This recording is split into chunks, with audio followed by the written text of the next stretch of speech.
BBC Urdu کے programme سیربین میں خوش آمدید. میں ہوں عالیہ ناز کی. امریکہ کے علاقے فرگسن میں پولیس اہلکار پر ایک سیاہ فام کو ہلاک کرنے پر مقدمہ نہ چلانے کے فیصلے کے خلاف شدید فسادات ہوئے ہیں. سابق فوجی صدر جنرل پرویز مشرف نے BBC کے ساتھ خصوصی بات چیت میں کہا ہے کہ انڈیا کے ساتھ تعلقات قومی وقار کی قیمت پر نہیں ہونے چاہیے. Nobody wants to be insulted and humiliated and browbeaten and then having good relations with India.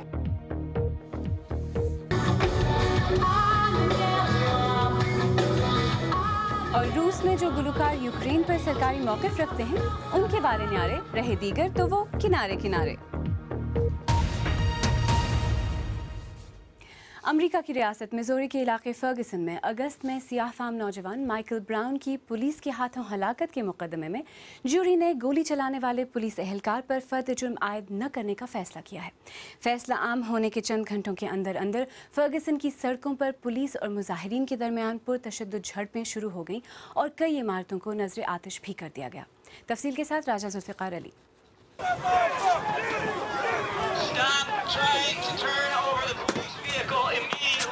فرگسن کی سڑکیں جہاں حالات خراب ہونے میں زیادہ وقت نہیں لگا. پرامن مظاہرے جلد ہی پرتشدد ہنگاموں میں بدل گئے. پولیس اور مظاہرین کے درمیان تصادم ہوا اور پولیس نے آنسو گیس کا استعمال کیا. جوری کی جانب سے سیاہ فام نوجوان مائیکل براؤن پر گولی چلانے والے پولیس اہلکار کے خلاف فرد جرم عائد نہ کرنے کے فیصلے کے بعد یہ وہ مناظر تھے جن کا سب کو خدشہ تھا. They determined that no probable cause exists to file any charge against Officer Wilson. وہ اس نتیجے پر پہنچے ہیں کہ ایسے کوئی قابل قبول شواہد نہیں جن کی وجہ سے آفیسر ولسن کے خلاف فرد جرم عائد کی جائے. ٹھوس اور سائنسی ثبوتوں کے تجزیے اور گواہوں کے بیانات سے ان ثبوتوں کی توثیق ہوتی ہے اور اس المناک واقعے کی سچائی کے بارے میں پتہ چلتا ہے. رواں برس اگست میں 18 سالہ مائیکل براؤن گولی لگنے سے ہلاک ہو گئے تھے. انہیں 12 گولیاں ماری گئی تھیں. گولی چلانے والے پولیس اہلکار ڈیرن ولسن کا موقف تھا کہ انہوں نے اپنے دفاع میں گولی چلائی تھی اور جوری نے بھی ان کے حق میں فیصلہ سنایا. اس کیس نے امریکہ میں ایک بار پھر نسلی امتیاز کی بحث چھیڑ دی ہے اور صدر اوباما نے عوام سے پرامن رہنے کی اپیل کی ہے. ہمیں اس بات کو تسلیم کرنا چاہیے کہ فرگسن کی صورتحال ان چیلنجز کی عکاسی کرتی ہے جن کا بحیثیت قوم ہمیں آج بھی سامنا ہے. سچ یہ ہے کہ اس ملک کے کئی حصوں میں قانون نافذ کرنے والے اداروں اور مختلف نسلوں میں اعتماد کا شدید فقدان ہے. ایک بیان میں مائیکل براؤن کے اہل خانہ نے جوری کے فیصلے پر شدید مایوسی کا اظہار کیا مگر یہ بھی کہا کہ تشدد اس کا مناسب رد عمل نہیں ہے. آنے والے چند دنوں میں فرگسن میں بے چینی شاید کم ہونا شروع ہو جائے لیکن ان آوازوں کو دبنے میں غالباً کافی وقت لگے گا کہ واقعہ کچھ بھی ہو پولیس ایک 18 برس کے نہتے نوجوان کو اس طرح گولیوں کا نشانہ نہیں بنا سکتی. راجہ ذوالفقار علی BBC نیوز. اس بارے میں BBC کے مختلف فیس بک پیجز پر بھی بحث جاری ہے. مارزیہ رحمان مومو ڈھاکہ سے لکھتی ہیں پولیس اس صورتحال کی ذمہ دار ہے. وہ کسی کو گرفتار کر سکتے ہیں لیکن قتل نہیں. وہ سفید فام ہوتا تو کیا ہوتا. نسرین پاشا مصر سے لکھتی ہیں ناانصافی کے خلاف احتجاج میں سب کچھ نذر آتش کر دو یہ عجیب منطق ہے. اور ڈیوڈ ولکنسن اوہایو سے لکھتے ہیں اس کا تعلق صرف اس کیس سے نہیں بلکہ اس کمیونٹی میں مایوسی اور غصہ ہے جو اس واقعے سے بھڑک اٹھا ہے. آئیے اب ایک نظر دیگر اہم موضوعات پر ڈالتے ہیں.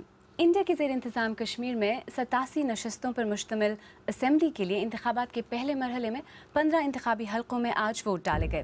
اسمبلی انتخابات 5 مرحلوں میں مکمل کیے جائیں گے اور ووٹوں کی گنتی 23 دسمبر کو ہوگی. علیحدگی پسندوں نے انتخابات کے بائیکاٹ کی اپیل کر رکھی ہے. لیبیا کی ایئر فورس کے ایک جیٹ طیارے نے طرابلس کے مائٹیگا ایئر بیس پر 2 حملے کیے ہیں. یہ دارالحکومت کا آخری زیر استعمال ایئرپورٹ ہے.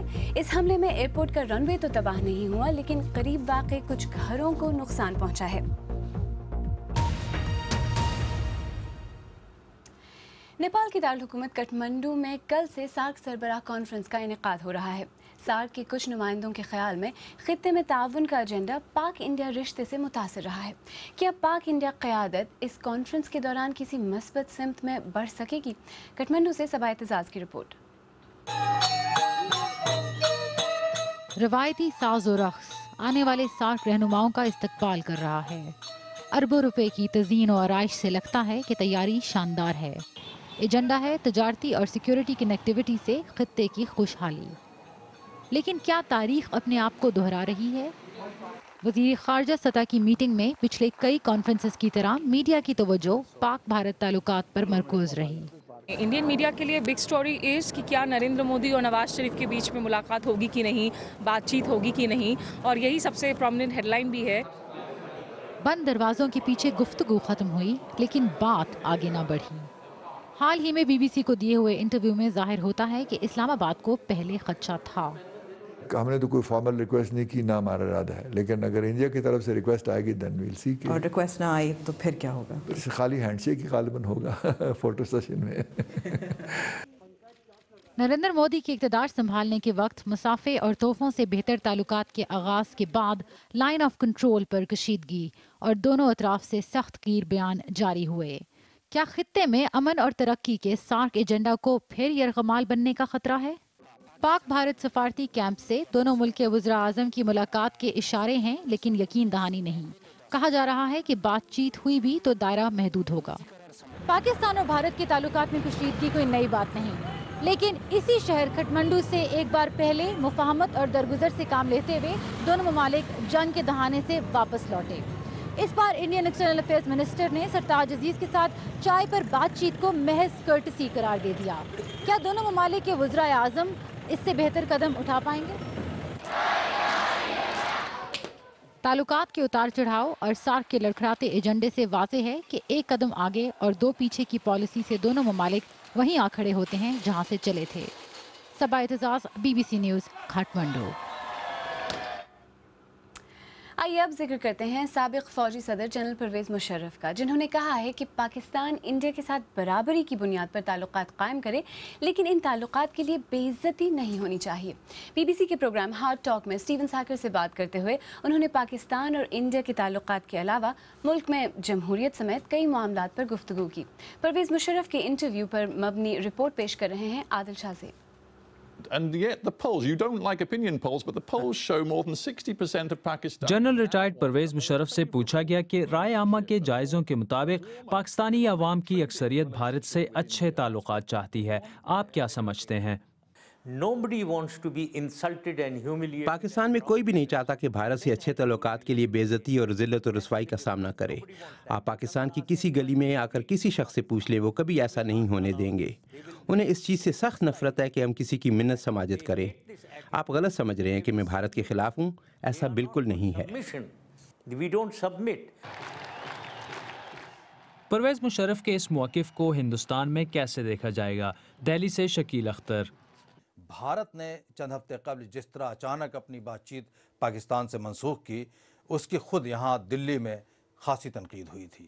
ویسے تو وزیر اعظم مودی نے پاکستان سے اپنے تعلقات کا آغاز بہت اچھی طرح کیا تھا، بڑے مثبت انداز میں کیا تھا، بڑی اس کی ستائش ہوئی تھی، لیکن بات چیت ختم ہونے کے بعد اب خود بھارت کے سامنے یہ مسئلہ پیدا ہو گیا ہے کہ وہ کس طرح اس ٹوٹے ہوئے سلسلے کو جوڑے، جبکہ پاکستان کی جانب سے اس کے موقف میں خاصی نرمی اور لچک رہی ہے، جس کے نتیجے میں کچھ تعلقات میں بہتری بھی آئی تھی۔ لیکن حالیہ دنوں میں ایل او سی پر فائرنگ کا معاملہ رہا ہو یا بات چیت کا جو معاملہ ہے، اس کے بارے میں جو مودی حکومت نے سخت موقف اختیار کیا ہے، اس کا اثر پاکستان کے موقف پر پڑنا لازمی ہے۔ پرویز مشرف سے پوچھا گیا کہ کیا آپ ان غیر جمہوری اقدامات پر اب نادم ہیں جن سے پاکستان کی جمہوریت کو کافی نقصان پہنچا؟ This is the problem with you in the West is exactly this. See the world what is happening. دیکھیں مشرق وسطی اور شمالی امریکہ میں کیا ہو رہا ہے، وہاں بھی آپ اپنی طرز کی جمہوریت کا نفاذ چاہتے تھے۔ یہ سب کچھ جمہوریت کے بارے میں آپ کی غلط فہمیوں کا نتیجہ ہے۔ ہم پاکستان میں امریکہ اور برطانیہ والی جمہوریت نافذ نہیں کر سکتے، بلکہ ہمیں اپنے ماحول اور مسائل کے حساب سے ایک الگ اور مخصوص جمہوریت کا نفاذ کرنا ہے۔ پاکستان کے مسائل کا حل مخصوص جمہوریت ہے۔ پرویز مشرف کی اس بات سے کیا مراد ہو سکتی ہے؟ کراچی سے عامر احمد خان۔ سابق صدر پرویز مشرف یا کوئی بھی سابق فوجی عامر جب یہ کہتا ہے کہ مغربی جمہوریت یا ویسٹرن ڈیموکریسی پاکستان کے لیے موضوع نہیں ہے، تو دراصل ان کا یہ کہنا ہوتا ہے کہ جس طرح سے مغربی جمہوریت کے اندر ریاست کے تمام تر امور اور ریاست کے تمام تر فیصلوں کے اوپر اختیار منتخب سیاستدانوں کا ہوتا ہے، تو پاکستان جیسی جگہ پر وہ چاہتے ہیں کہ ریاستی امور اور ریاستی فیصلوں کے اوپر جرنیلوں کا یا فوجی قیادت کا بھی اتنا ہی اختیار رہے جتنا کہ منتخب سیاستدانوں کا ہوتا ہے. گو ایک طرح سے ان کو وہ نظام زیادہ موزوں لگتا ہے. بی بی سی کے ساتھ پرویز مشرف کے انٹرویو پر مبنی عادل شاہ زیب کی رپورٹ. آپ بی بی سی اردو کا پروگرام سیربین دیکھ رہے ہیں. آگے چل کر دیکھیے گا برطانیہ میں پاکستانی نژاد مردوں کے مبینہ گرومنگ گینگ کی شکار ایک ایشیائی خاتون کی روداد، اور روس کے گلوکاروں کو یوکرین کے بحران نے کیسے منقسم کیا ہے.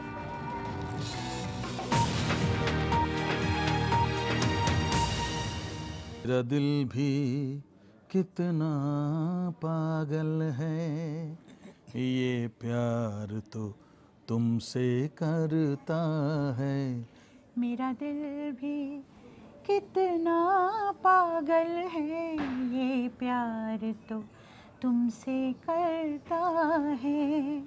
بی بی سی اردو کے پروگرام سیربین میں دیکھیے اس ہفتے بالی ووڈ کے لیجنڈری سنگرز الکا یاگنک اور کمار سانو کے ساتھ ایک خصوصی انٹرویو شام 7:30 بجے HTV پر، bbcurdu.com پر اور بی بی سی اردو کے YouTube چینل پر.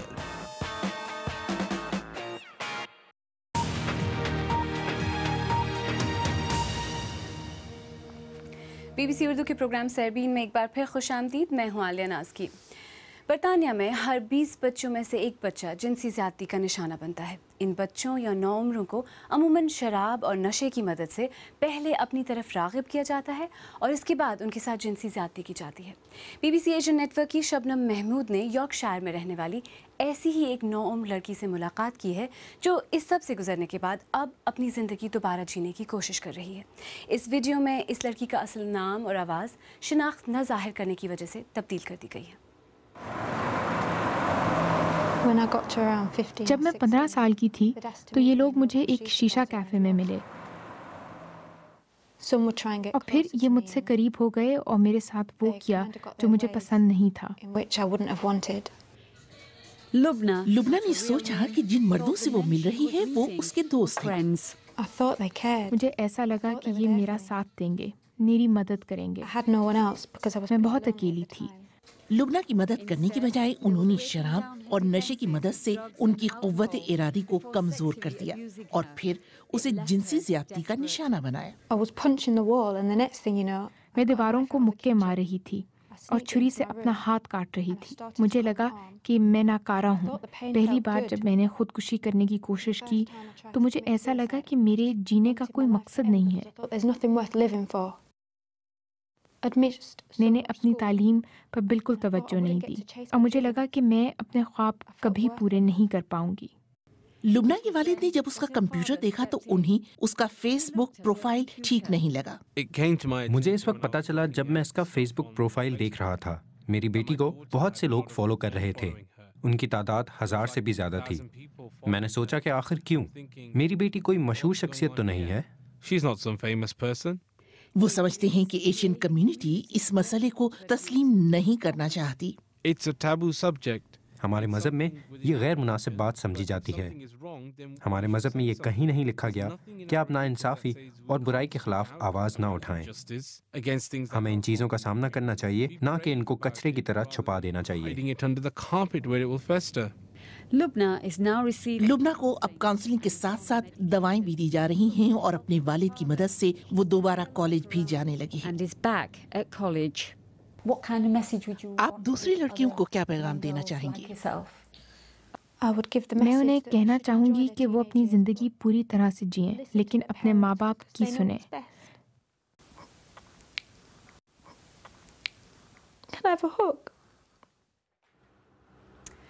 شبنم محمود کی رپورٹ. آئیے اب دیکھتے ہیں کہ ہماری ویب سائٹ bbcurdu.com پر آپ کون سی خبریں دلچسپی سے پڑھ رہے ہیں. آسٹریلوی بلے باز فلپ ہیوز کے سر پر گیند لگنے سے حالت نازک، یہ خبر اس وقت مقبول ترین ہے. اس کے علاوہ مودی کی اہلیہ اپنے محافظوں سے پریشان اور پرویز مشرف کا بیان کہ ان سے بدلہ لیا جا رہا ہے، یہ خبریں بھی خوب پڑھی جا رہی ہیں. روس میں گلوکاروں اور سیلیبریٹیز کے فن پر پابندیوں میں اضافہ ہو رہا ہے کیونکہ وہ یوکرین پر روس کی پالیسی سے اختلاف رکھتے ہیں۔ جو فنکار روس کی پالیسی کو تسلیم کرتے ہیں ان کے لیے اسٹیج کے دروازے کھلے ہیں، جبکہ وہ جو تنقید کرتے ہیں ان کے لیے راستے بند ہیں۔ بعض لوگ اسے روس کا نیا ثقافتی تصادم قرار دے رہے ہیں۔ بی بی سی نے ایسے ہی 2 فنکاروں سے بات کی۔ سیرا رینسفورڈ کی رپورٹ پیش کر رہی ہیں قندیل شام۔ خیالات کی جنگ میں 2 فنکار مخالف سمتوں میں کھڑے ہیں۔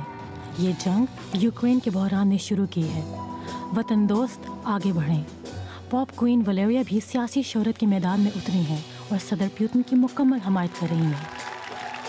ولیریا کی نظر میں کرائمیا کو یوکرین سے چھین لینا کسی کی زمین پر قبضہ نہیں۔ وہ کرائمیا کو روسی سرزمین قرار دیتی ہیں اور اس کی واپسی کو قومی وقار کا سبب بتاتی ہیں۔ وہ کہتی ہیں کہ بیشتر روسی اس سے اتفاق کریں گے۔ We have the same feelings about our country because you know it is the right time. ہم ایک ہی رائے رکھتے ہیں۔ ہمارے ملک کے بارے میں جذبات بھی یکساں ہیں کیونکہ کھوئی ہوئی حب الوطنی کو جگانے کے لیے یہ صحیح وقت ہے۔ سوویت یونین کے زوال کے بعد روس پر انتہائی مشکل وقت گزرا۔ ہمیں اپنے ملک سے محبت کرنی چاہیے۔ لیکن یوکرین میں بحران کے بعد کئی فنکار اور سٹارز جو حکومت کی پالیسیوں کی خلاف ورزی کرتے تھے انہیں اپنی آواز بلند کرنے سے روکا گیا،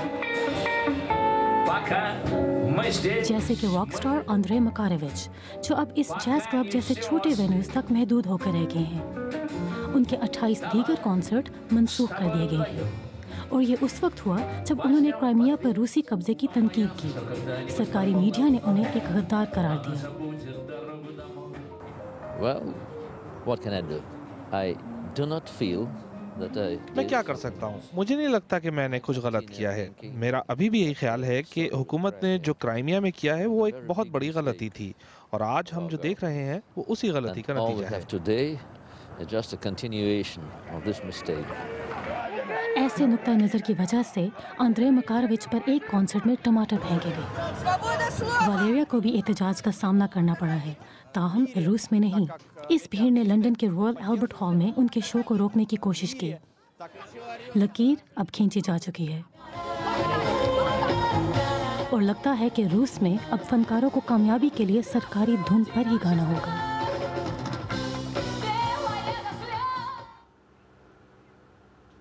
سیرا رینسفورڈ کی رپورٹ۔ اگر آپ چاہیں تو مجھ سے اور ہماری ٹیم کے دیگر ساتھیوں سے ٹویٹر پر بھی رابطہ کر سکتے ہیں۔ میرا ٹویٹر ہینڈل ہے @alianazki۔ اس کے ساتھ ہی سیربین اختتام کو پہنچا۔ پروگرام میں پیش ہونے والے موضوعات پر اگر آپ اپنے خیالات کا اظہار کرنا چاہیں تو فیس بک پر ہمارا صفحہ حاضر ہے۔ آپ ہمارے ٹویٹر ہینڈل @BBC Urdu کے ذریعے بھی ہم سے رابطہ کر سکتے ہیں۔